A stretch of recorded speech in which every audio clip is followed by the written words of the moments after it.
The rituals and related practices that are covered in my book give us actually a window into the culture of one of the best known of all ancient civilizations, that of Mesopotamia, which is current-day Iraq. Now, people study ancient cultures for a variety of reasons. What caught my interest in these rituals and these practices is their implications for the Bible, for biblical studies. And anybody who picks up a Bible, and for the first time especially, and looks at many of those practices, behaviors, social roles, and understandings that are in the Bible, will find them somewhat bizarre, or find them difficult to understand. And what scholars do in order to help illuminate what's going on in the Bible is they often study cultures that are neighbor to the Bible. And one of the most important neighboring cultures to ancient Israel is ancient Mesopotamia. And ancient Mesopotamia is important for a number of reasons. For one, it was a very long-lived culture. Its roots, cultural roots, go back to the 4th millennium, so even before the beginning of writing, and continuously all the way up to the Roman period. So it's a long and influential culture. Second, it shares the same language and many of the same cultural characteristics as Israel's Semitic culture. And thirdly, throughout the history of ancient Israel, from the monarchic period in the 10th century up until the Babylonian exile in the 6th century, there was a fair bit of cultural contact between ancient Mesopotamia and Israel.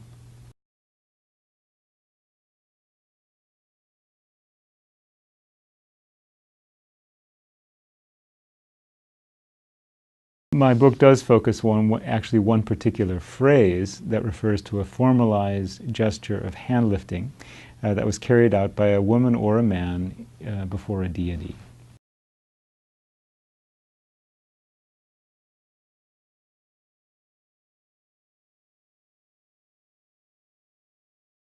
Yes and no, with an emphasis on no. It's true that in worship of a deity in many cultures involves some kind of hand-lifting gestures, some sort of hand-lifting. But what's more important or more interesting for my study is what particular meaning such a hand-lifting gesture would have had in Mesopotamian culture. How did they understand what that gesture was? What would it have actually communicated to the deity in their worldview?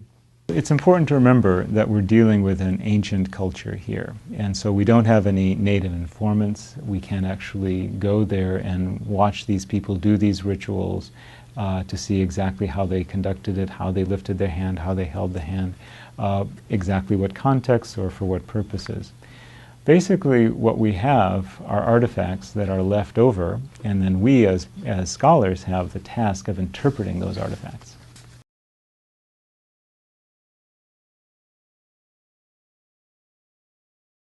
The artifacts are basically two kinds. There are linguistic artifacts, textual evidence of language, and there are also visual artifacts, figural visual artifacts. Now, my interest in this whole hand-lifting phenomenon in Mesopotamia began because I was interested in the prayers that have this particular rubric attached to them. This word, this particular phrase for hand lifting is a Sumerian phrase, and the Sumerian phrase is shu illah. That's how you say it, shu illah. And that means to lift the hand, or lifting of the hand in Sumerian. It occurs as a rubric on a set of ritual prayers, most of which are preserved on clay. That, like many, or actually most of the cuneiform texts that we have are written on clay. And these prayers were used mostly by ritual experts, and at the end of the prayers, appended to the prayer, is often some sort of description of the activity, the ritual activity that the expert would have done. And now, of all the prayers that we have that have this rubric, this hand-lifting rubric on them, scholars divide them into three types. Okay? The ones that I work on are mostly written, the prayers are mostly written in the language of Akkadian. And so this type gets called Akkadian shu'illas. So that's the particular group of prayers I'm working on. And the reason I was working on these group of prayers is because they are very similar to a kind of psalm that we have in the Bible. The psalms are also categorized by different types. And about a third of the biblical psalms are what we call individual lament psalms. And there's a lot of similarity between these Akkadian shu'illah prayers and these individual lament psalms of the Bible. So that's one major source of textual evidence. This set of ritual prayers is the most important set of evidence, textual, linguistic evidence. But I also consulted a vast array of other textual sources in which the phrase, the Sumerian phrase or its Akkadian equivalent, shows up in all sorts of different kinds of texts, to see how was it used, what did it mean. In addition to all this textual linguistic evidence, I also consulted a variety of visual depictions of hand-lifting gestures.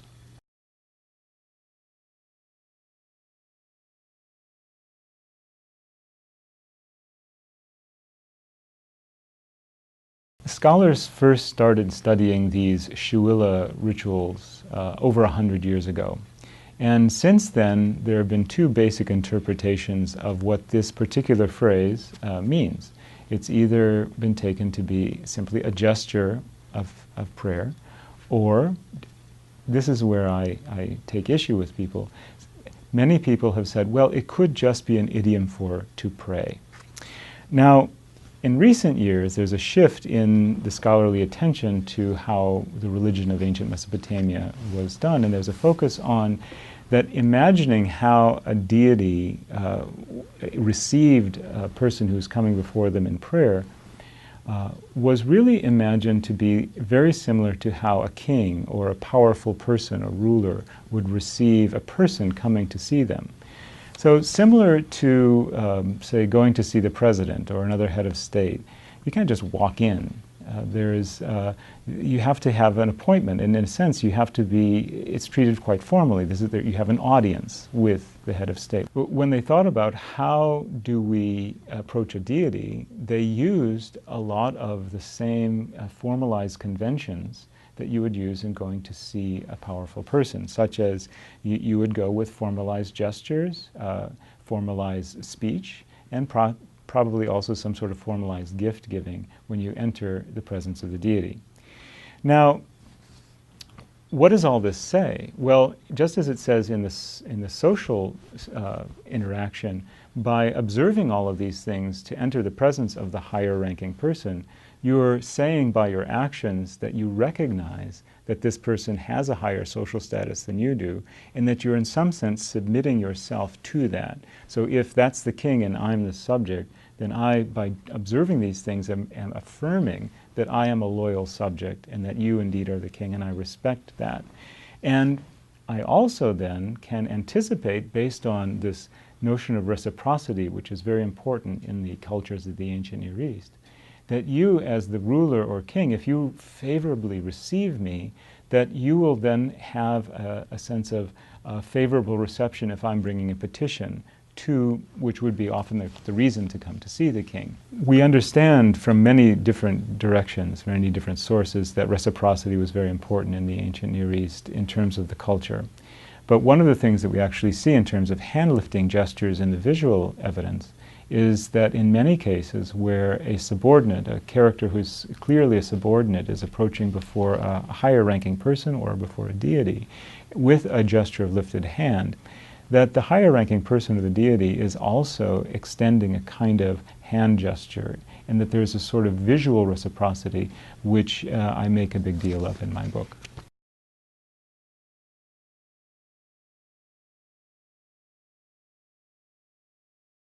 One of the most important areas of my research to make this argument is the textual evidence. And from the textual evidence, it's clear that the phrase, this term shu'illah, wasn't just an idiom for prayer, it wasn't just used synonymously with other terms for prayer, but rather it described a gesture that was communication. It was a gesture that actually communicated to the superior, actually in this case to the deity, something about the status and the role of the one making it and the deity. So in a sense it was a formalized salutation very similar to what we have in the modern military as a salute.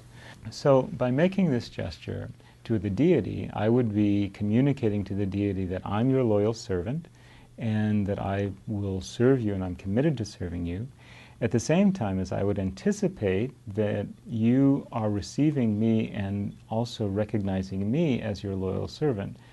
And you would do for me what deities do for their subjects, which is to provide for their health and protection and safety. So the hand lifting here then is not just a generic term or a generic idiom for prayer or to pray. It's rather a condensed way of affirming one's commitment to the deity and also anticipating that the deity is also committed to the person.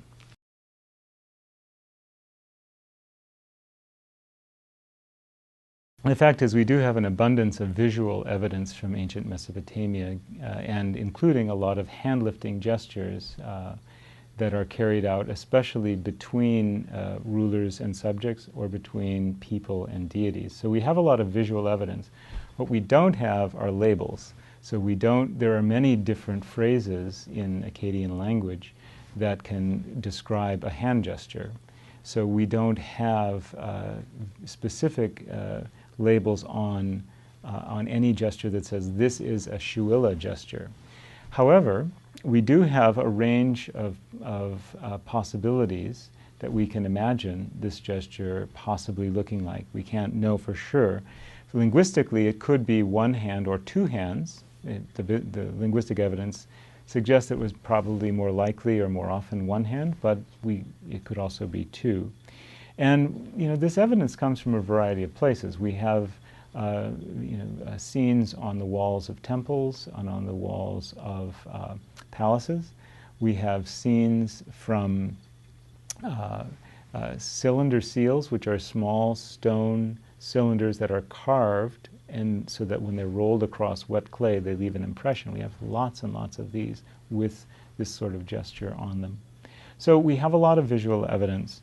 But we don't know exactly, what this gesture would have looked like. But the range of possibility, I would say, would suggest there are many gestures where the hand is being held somehow either vertically or possibly down to, say, a 45-degree angle. So somewhere in there, it ranges. And oftentimes, this could, if it's one hand, if it's two hands, it could be also within that range. The flat of the hand could be perpendicular to the face or flat to the face.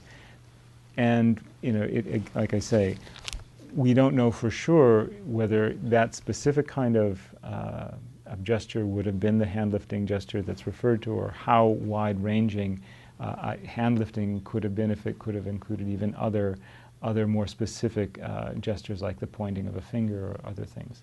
So these things we don't know. But we at least can see an exchange of gestures between these people in these figures in the artwork that shows us this kind of range of motion. We can imagine it may fall within that range.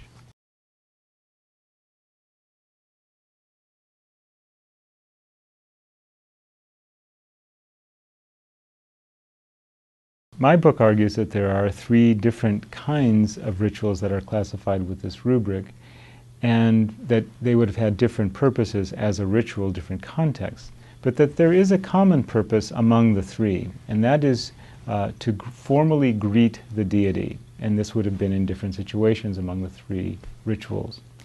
Now, of those three types, my book focuses on the one type, the Akkadian Shuilas, and these prayers are attached to rituals that were carried out on behalf of an individual who was encountering some sort of difficult situation, and they were to address needs arising from that difficult personal situation.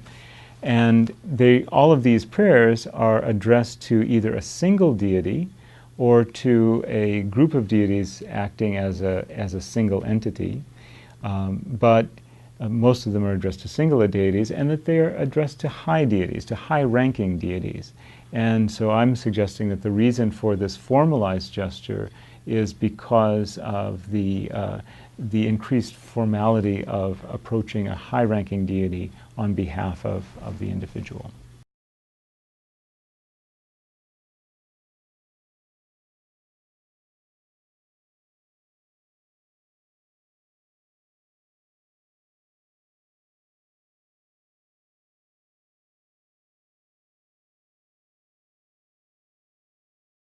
As might not be surprising, scholars differ in their opinions on just what that means.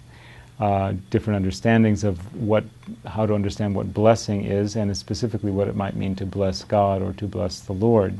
Well, many would say that to bless God has essentially the same force as to praise God. I would argue that to bless God has more to do with the kind of formal salutation that was assumed to take place in an audience. In Akkadian, as in Hebrew, the same verb is actually used of both the human blessing the deity and the deity blessing the human. So it's the same verb. And I think people haven't given enough attention to what that dynamic might represent. On the one hand, certain elements in biblical theology would resist the idea that God could need anything from humans. So if people understand blessing as God giving things to people, or God giving life to people, or some sort of life force to people, then how could God need anything from people? If people bless God, what are they giving God? But if we understand blessing as essentially, fundamentally, a recognition and a formalized recognition of the relationship that exists, then for people to bless God, it basically gives God what God desires from people, which is their recognition, their loyalty, their obedience. For God to bless people is because this is an asymmetrical relationship. God is the one, as would be a king in the ancient Near East, with more power. Then when God blesses or recognizes the relationship, then what is assumed to flow from that would be the concrete behaviors, the taking care of the people that goes with that role and that status. So if we put these two things together, then we would say, rather than just simply saying that to bless God means to praise God, to bless God is, in a sense, a condensed way of affirming my loyal commitment to God, as well as anticipating, as we assume this reciprocity, that God also recognizes me and affirms a commitment in relationship, favorable relationship to me.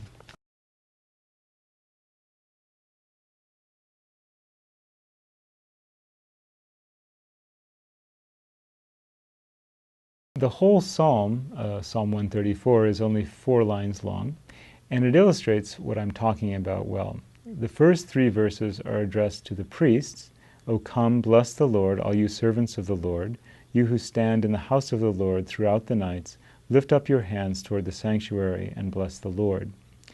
The phrase servants of the Lord can mean different things in different contexts. Here, it's a phrase likely spoken by the whole congregation to the priests who are serving in the temple.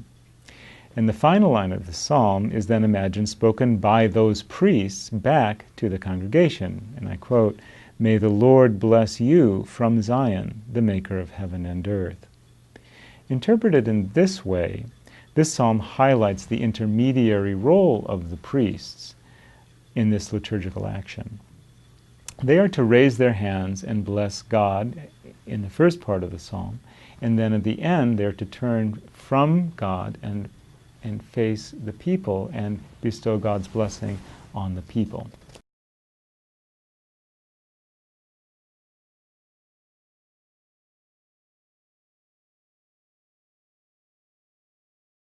Not necessarily, and I don't think we can make that assumption, at least in general, from this text. This text is only one particular setting that emphasizes the intermediary role of the priests, but we have other texts in which ordinary people, other psalms, in which it seems like the ordinary person is raising their hands to God.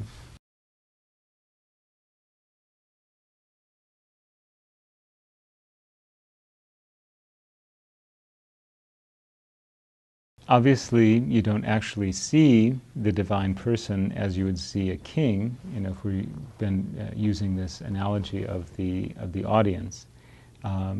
So in the case of going to see a king, it would become apparent if, after I make my presentation of my petition, if the king was unhappy with it and basically said no.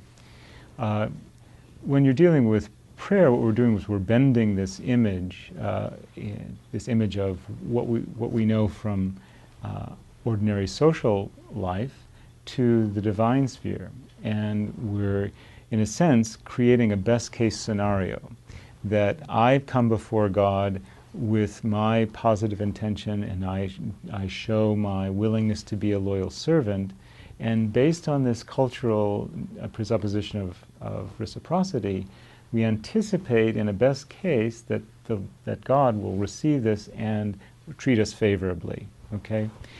But this doesn't also just happen in a vacuum for Israel. There's also a context, an ancient context of covenant, tradition of covenant, where God has in fact been understood to say, yes, I want to be in a favorable relationship with you.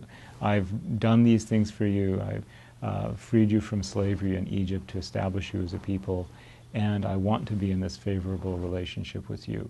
So even by, say, when the Psalm 134 would have been used, say, even the late Second Temple period during the Persian Empire, during the Greek Empire, by this point there is this long tradition of how God has committed to a covenant relationship with Israel. So that gives a sort of basis underneath this hope, this anticipation that God would receive favorably my coming before God if I'm coming in good faith, and if I'm coming with a sense of good intention and commitment, true commitment to be in relationship with God.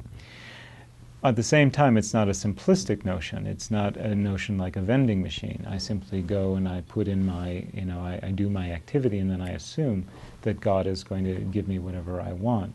It's not so simple. And even in the ancient Mesopotamia, it wasn't so simple. In fact, there are all sorts of ways to explain why one's petition might not have come true. There could be a number of reasons. However, what's important is to say that in the activity of praying this way, of lifting one's hand to God, of professing one's loyal service, it actually is a reminder to myself and to other people that I am committed to God, that I am committed to this relationship with God. And it also, in that cultural context, elicits this notion of reciprocity, that we can have a hope, and we can have an anticipation that God also reciprocates this recognition and this reaffirmation of commitment to favorable relationship with us.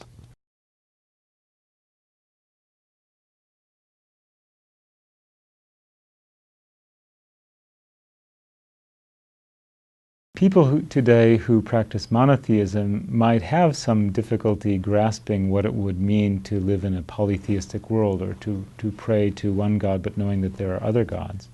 Mesopotamian religion was in fact polytheistic, but one should keep in mind when reading my book that the way in which people prayed to a deity in Mesopotamia would actually highlight the importance of the deity being prayed to at the time.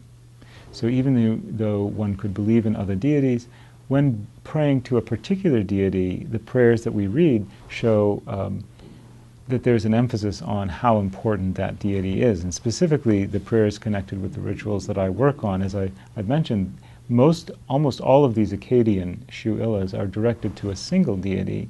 And when we read the language of these prayers, often they actually highlight how important the role of that deity is in the pantheon, and even talk about the other gods praising this deity, or even all the other gods praising this particular deity. So it's, in a sense, at the moment you're praying to the one deity, it's like all the other deities are there, but they kind of move into the background, and that one deity sort of got center stage.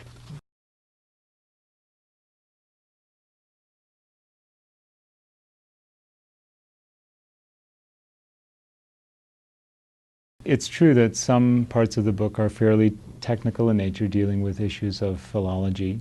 And some biblical scholars may be interested in those things. Others may not be so interested in the technical aspects. Yet the book really does explore certain windows into the culture surrounding this gesture of hand lifting, surrounding the whole notion of an audience with the deity, and the related practices. So it gives a nice window into a larger cultural reality of how in this ancient Semitic culture people came before the deity. And I think some of these elements would shed light on aspects, similar aspects of how people came before God in the Bible as a kind of audience, and with such things as hand-lifting gestures. Beyond the biblical world, I would say that my study could be of interest to people who are studying ritual in a cross-cultural way, or a sort of anthropology of ritual. Because what I'm doing in my book is going at some pains to try to piece together the rationale that connects certain activities to a larger cultural system. So it could be interesting for someone to see it just from that angle of how a particular ritual activities were conceived of fitting together into a larger cultural system.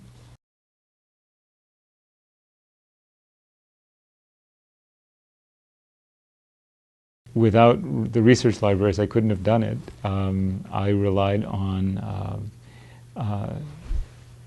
publications of the material. So whether it was the rituals themselves or the visual evidence, I completely was working with published evidence. So I wasn't doing any archaeology. I wasn't going to Iraq. I wasn't doing first-hand study of clay tablets. I was actually working with what was published by other scholars and of all sorts of materials. So I used a lot of interlibrary loan to get rarer books that weren't available readily. I also certainly used our library. We have a good library in the Theology and Ministry Library. But I also used a lot of the online resources, which are abundant for lots of the journals and other older publications that are now available electronically because the copyright has expired. So there are many ways in which the research libraries have been valuable. A lot of the sources, the published sources that I was using were recent, but many of them, for some of these particular texts, cuneiform texts that had been only published over 100 years ago, and particularly this or that one might not have been published again, I had to consult texts that were only in, say, the Harvard Library to know what was there. So the research libraries have been invaluable in all of this.